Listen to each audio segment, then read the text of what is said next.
Every leader has a story to tell, and the Safe Leader podcast uncovers the diversity story behind leading figures championing change to make our world a better place.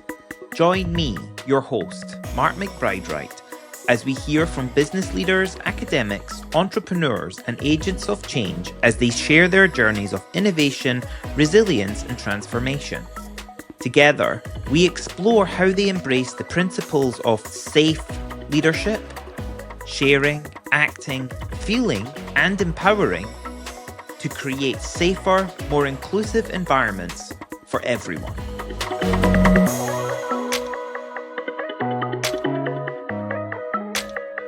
Hello, welcome to the next podcast episode of the Safe Leader podcast. I'm your host, Mark McBride-Wright.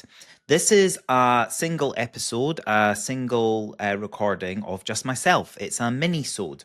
We've reached episode number 25, and so I thought it would be good to do a reflection on what I've learned thus far, an overview of some of the speakers, and where we want to take this. You know, what are the next steps for this? So I moved to New York in August last year, and I really wanted to. I didn't know what I was going to be doing. And so I thought, let's build some community. Let's have conversations with people for me to stay connected. And why not, whilst having those conversations, figure out some of their stories. So so the Safe Leader, Share, Act, Feel, Empower is this new brand. It's a new project that I'm essentially building out in my life. And so my book came out in May last year, so it's over a year since it was published, and I have evolved my thinking even with the framework that we generated. And so the book came out before I knew that I was actually moving to New York. It was all quite fast, and so we relocated here in August, and I found myself in this sort of liminal space. This so if you don't know what a liminal space is, it's a physical area or a metaphorical area that is the space that's in between two locations or 2 points in time, two defined moments. And so I left to be around. I left my business, Equal Engineers, which I've spent 7 years building, for my team to run in the United Kingdom. Now, I still support them from a distance and help with operations, but in the general day-to-day workings, I'm not physically there to do that work. And so I thought, let's lean into then the Safe Leader as a concept. Let's go deeper with that. And hence, that's why I've really pushed into my personal speaking website, markmcbridewright.com. And that's where I thought, let's create a little ecosystem around the Safe Leader brand. So I started a newsletter and I started the podcast. I looked on my LinkedIn network where I've got thousands of connections, and I've looked up people who have safety, who have leadership, who have diversity, equity, inclusion, some of the key words, mental health, that really link all the themes that I like talking about and I like focusing in my work. And I filtered it down to 95 people. I think it was about 95. And then we reached out to people and started getting recordings booked in. And it's been an absolute wonderful journey. The first episode started off with my dear friend Trish Karen, who is the former director of the IChemie's Safety Centre, and she's recently gone freelance, launching her own business, Lead Like Karen. And she shared some incredible insights on safety first in high hazard industries. And what's been really nice as I've gone through each episode is the conversation that we've had on screen, but also the conversation that I've had in the moments leading up to the recording and also afterwards. There's so much good intention out there and people who have got incredible stories to share. And I've seen some themes come up across the work. Themes around resilience, themes around accountability, themes around building community and building connection. And these are people that I've met across my career. And so I've been really flattered actually with people wanting to give up their time to actually come and talk to me. So the structure of each episode takes us back to when the individual was in their formative years at the start of their career and reflecting on their journey to where they're at now. What have been some of the key milestones, key influences in help shaping their journey? And some people admittedly have had more of a privileged start than others, and some in retrospect realize that it took a lot of courage and a lot of energy to get to where they're at now. And what I've been able to do with some of these episodes is learn from people who are doing really good work. We've had some fascinating stories, such as Emma Knowles on her journey at Britvic, working at the bottling plant, and from working on a farm as like growing up, and then being inspired to become an engineer. I had an incredible story with Dame Dawn Childs, who I've known for a few years now during her time as president at the Women's Engineering Society in the UK. And she's now the CEO of Pure Data Centers Group. And that podcast episode actually led to some individuals, some organizations getting in touch with me about how we can support work that they're doing and how work in building this new the new infrastructure that's needed to really charge this new revolution, to charge the new AI revolution, that in itself is a building project. That is going to require engineering teams, construction teams. You know, these are the types of projects that the Safe Leader is designed to try and support and help. Because when you get teams together,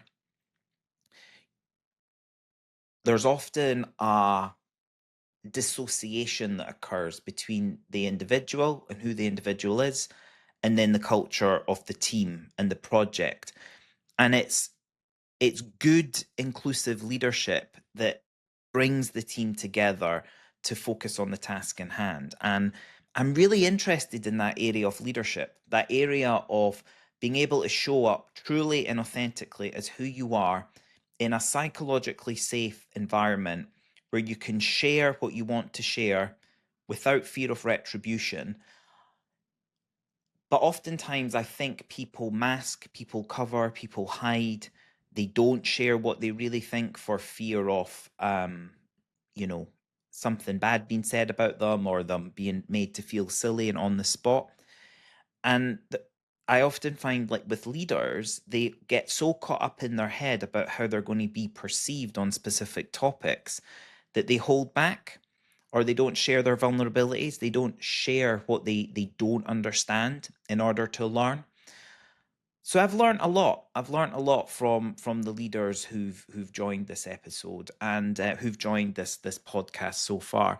And it was particularly pertinent to have Dame Judith Hackett be the most recent episode that I actually recorded, because Judith's someone who I look up to. She is such a role model for me personally. And if I can emulate even an ounce of what she's achieved, then I will be incredibly happy when I come to the end of my career. And so to hear her talk about the themes in the book, and the themes that we're focusing on, um, that they're relevant and important, gives me confidence that I know I'm tapping into the right thing.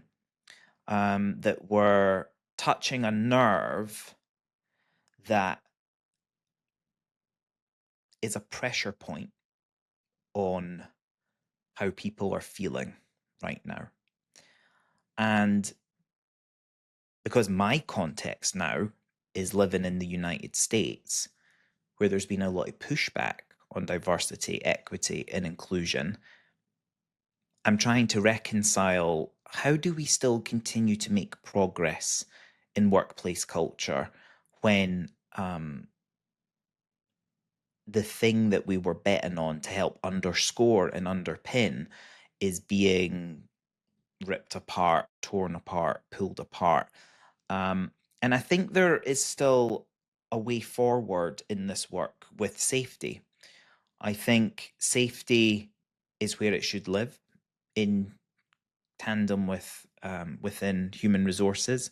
I think for engineering, and not just engineering, for sectors where the dominant workforce, the workforce culture is familiar with risk and high hazards underpinning the culture, I think being able to show up at work and being not just physically present, but also mentally present.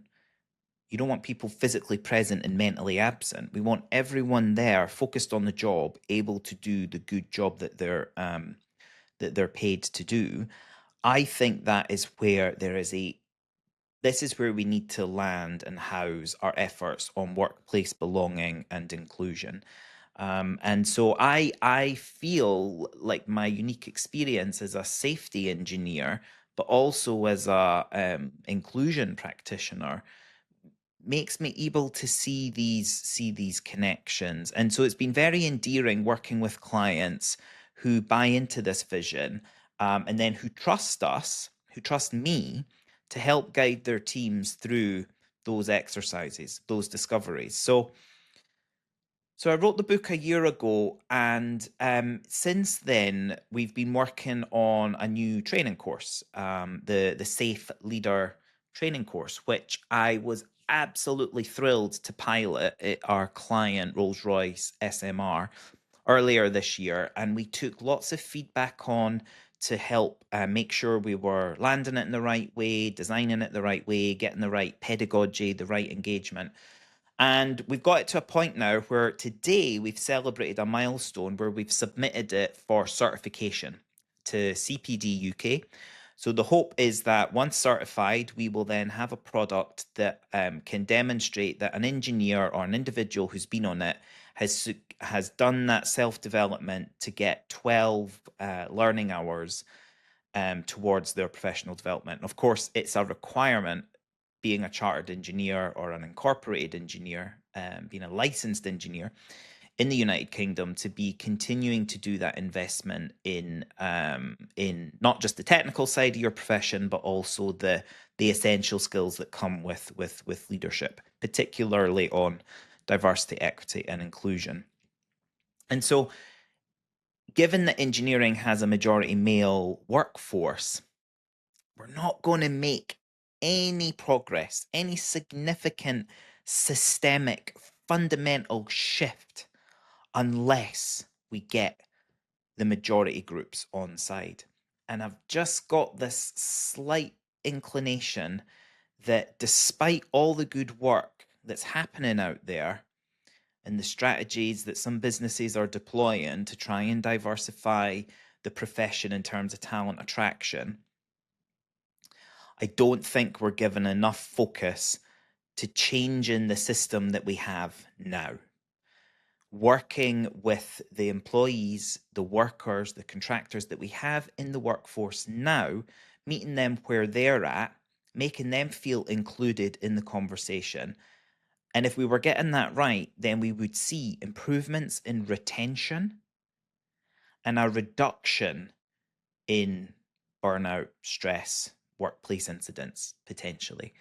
So if you're listening to this and this resonates, this sort of touches a nerve, then I would love to hear from you. I would love to hear your perspectives. You know, I spent a good part at the beginning of my career building out what went on to become the United Kingdom's largest network for lesbian, gay, bisexual, trans, queer plus engineers, inter-engineering. And that had some impact. It had quite a lot of impact, actually. And then as I shifted to building out equal engineers, so a group, an organization that would apply equal focus to each strand of diversity, You could see people understanding it, getting it, nodding, "Yeah, yeah, this is important, this is important." But it never scaled in the way that I thought of it would have scaled by now. Um, and I think that comes down to people not quite feeling like they belong in our in the strategy that we had. And so I could sense that. I could sense that in the early days in 2018. And it was round about then that we discovered the death by suicide rates from the Office of National Statistics, broken down by occupation. In the construction, manufacturing, and process industries, you were statistically more likely to die by suicide in those sectors than, say, a typical hazard like a dropped object falling from height or electrocution. Things as a safety engineer, I used to help it design out, eradicate, minimize, reduce the likelihood of happening to as low as reasonably practicable, and then manage residual risk. So important. It's the beating heart of high risk industries, hazard prevention, risk mitigation, engineering. And so we did our own research at Eco Engineers on masculinity in engineering. We found similar results. 1 in 5 engineers reporting a work colleague losing a work colleague to suicide, and 1 in 5 engineers reporting suicidal ideation or self-harm personally. That number went up to 1 in 4 when we did our survey during the pandemic. So I knew that something had to happen, something had to shift. So that's why I redesigned our strategy to one which is around engaging the majority. We still have our programs for, getting more diversity into the profession, but we need to change the hearts and minds of those that we have in the profession to see themselves as part of the solution. And my gut feeling is that a lot of engineers, the majority of engineers, feel excluded in the push for more diversity. Because what we've got wrong over the years, and the reason why we find where we're at right now, is because in the push for creating inclusion, we forget to include the majority group. That desire to find your tribe, to find your people, that when you do, you all come together. We've forgotten that for every action, there is a reaction. And I think the tone of change in, 4 or 5 years ago or so was very much get with the program. If you don't score well, you're going to be vilified. You're going to be, made aware of the fact that you're not really that committed. And I think what we're seeing now play out politically and a shift to the right in some places is just this reset. There's this kind of pushback where people have been pushed into a corner, and then they feel like that. I've always used the analogy of the villagers with pitchforks. I imagine Beauty and the Beast. You've got Beast in the tower, and all the villagers are coming at it. And I think that's the sort of energy that we've had in some spaces with the activism that's moved into the workplace. And I think it's just put a lot of people off. And which is one thing, but these statistics that we see on mental health, mental ill health, on suicidal ideation, on self-harm, they're not going down. They're not going anywhere. They need to change as well. So it's my view that I'm hoping what you're hearing through the Safe Leader podcast is stories of people who are tackling this from different angles, who themselves have got frameworks that they use, stories that they share personally about their lived experiences, such that it encourages you to take some action.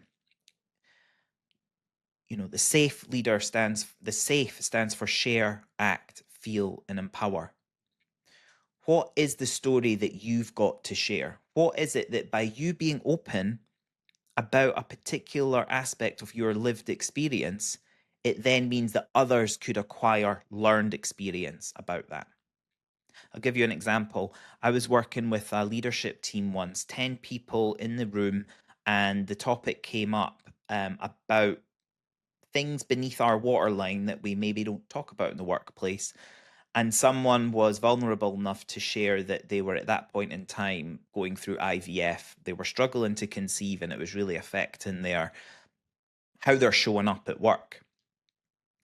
it transpired that 2 other people in that group leadership team were going through or had gone through a similar experience, but none of them knew it about one another. They weren't talking about it. It wasn't being shared.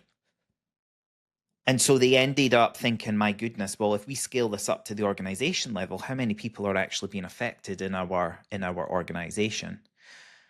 And they did that. They did some, pulse surveys and a campaign, and they ended up creating more inclusive policies around bereavement leave for child loss and extended, time off if you were going through IVF and things like that. So it destigmatized something that was on a lot of people's minds. And I often find when I'm invited to give a keynote, and I give a keynote to a all male or majority male audience, which is usually the composition of my audiences, I start peeling back the metaphorical onion. I lead with my story. I lead with interengineering.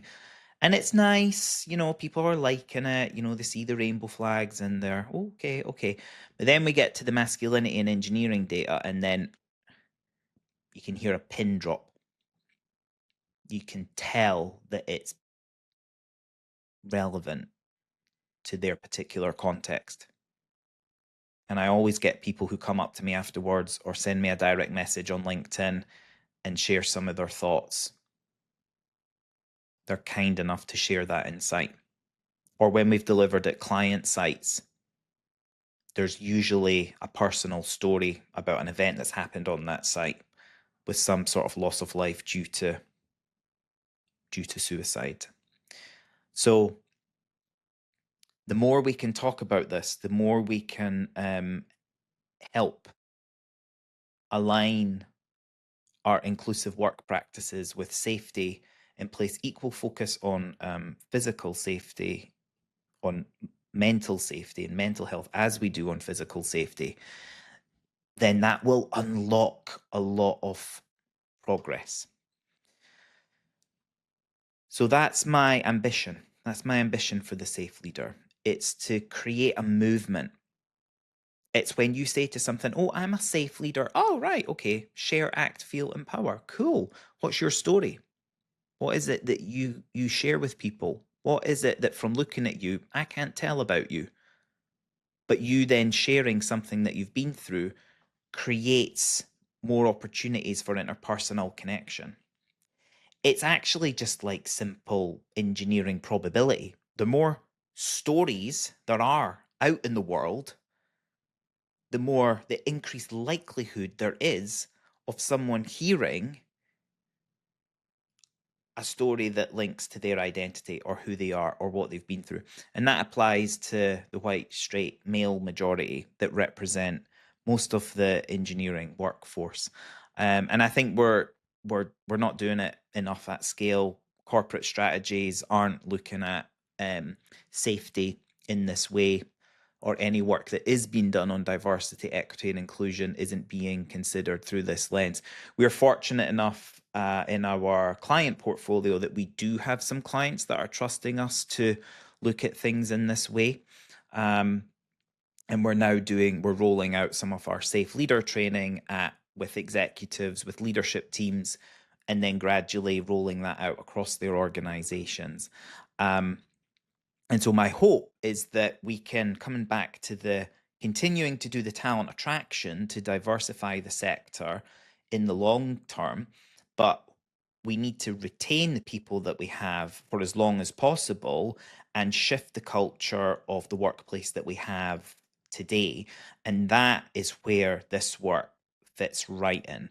It's about changing the conversation that we've been having thus far on DEI, aligning it with safety, and making it about safety, so that it is how we do our work. It is how we show up. It is the culture that we create when we're in our teams. And the Safe Leader training course is one building block on that road.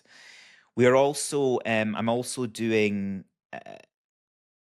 outreach to universities. So we've done a campaign to go out to universities in the US, Canada, and in the United Kingdom, because when I wrote the book, I got this incredible kind review from Professor Karen Wolf, who works at the University of Stellenbosch in South Africa. And she shared how she's using the book with her academic work with her students.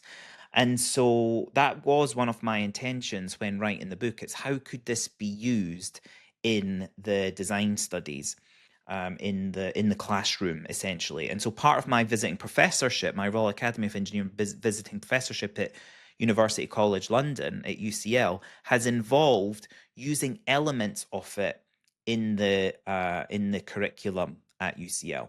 So I've just recently finished delivering a course, a lecture on equality impact assessments and how they can be used in capstone projects at UCL. It's 900 second year undergraduates go through the incredibly well organized How to Change the World project. The theme this year was looking at water sanitation in 3 different contexts: London, Ethiopia, and Bangladesh. And so we looked at how to include safe leadership principles in their design, and also how they're considering the end stakeholders that they're doing the project for, but also the experience of them as a group, as a design team coming together. How are they creating a psychologically safe environment between themselves, between their peers? How well do they actually know one another by the time they've got to the end of the second year of their undergraduate degree? So it's my hope that if we start bringing this thinking into our engineering education, then we start then raising the bar of quality of expectation of the engineers of the future as they start to come into the workforce. They will start to ask questions of the employers of tomorrow and today. What are you doing on X, Y, and Z? You know, how are you creating a culture where I can belong? Do I see people who look like me in your organization? And we've had some success on our Equal Engineers Pathways program, where we've done mentoring with around 500 students or so. So we're slowly building out I guess it's a transformation. It's a sector-wide transformation. It's the classic up and down, up and down. You know, you see the journey of an entrepreneur, of a startup, and it's not just a straight line towards success. It's up and then it's down, it's up and then it's down. And of course you naturally put more emphasis on the fall downs that you've had than necessarily the achievements that you've made and the celebrations that you ought to have. It's never an equal energy, and that has been just the last 8 years of my life running Equal Engineers and getting everything moving, partnerships.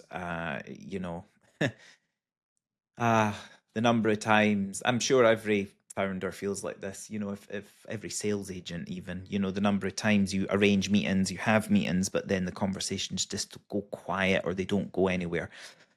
It's incredibly frustrating. You know, I really do wish more time could be spent on doing the interventions, testing and trialing the impact of training at scale, creating just in time accessible content that people can use when they're out on site, when they're in the training room. So that's the goal, that's the ambition, that's where we want to get to. So yes, if you're thinking about any of that, then please get in touch. And as an individual, what this move to New York has enabled me to do is have a bit of a circuit break in my work rhythm, because I'm physically 4,000, I think, miles away, like very, very far. I can't actually get involved and do the work. You know, I used to deliver our training. I used to work in the business, and so now I'm having to work on the business and look very much helicopter and think about strategy, which is good. And it's also given me time to do some self-investment in my mental well-being. So I took on a personal trainer about 4 months ago or so, and I'm practicing what I preach. So the benefits that come from physical wellness also help mental wellness. And I have felt so much better since doing that investment in myself. And I've seen myself showing up as a father, as a leader, as an engineer, just with more energy and more commitment. So I would encourage anyone to, if you've been thinking about taking that investment, doing that investment in yourself, is definitely worth it. And I've even joined a men's walking group, actually. So we go for a walk for an hour or so, do a couple of laps of Central Park. Well, a bit of Central Park. Central Park's actually quite big. Every Tuesday at 10 a.m. And it's a come as you are, dip in and out, there's no obligation, and it's just about building friendship. It's not about sales or business development or anything like that. And it's great. It's been so nice to meet other guys, other men, and just connect on a level that you don't really connect with. I'm 37. Once you get to this age, it's a stage of life where men don't often make new friends. And I think that is the reality of a lot of men of my age and above. And I think,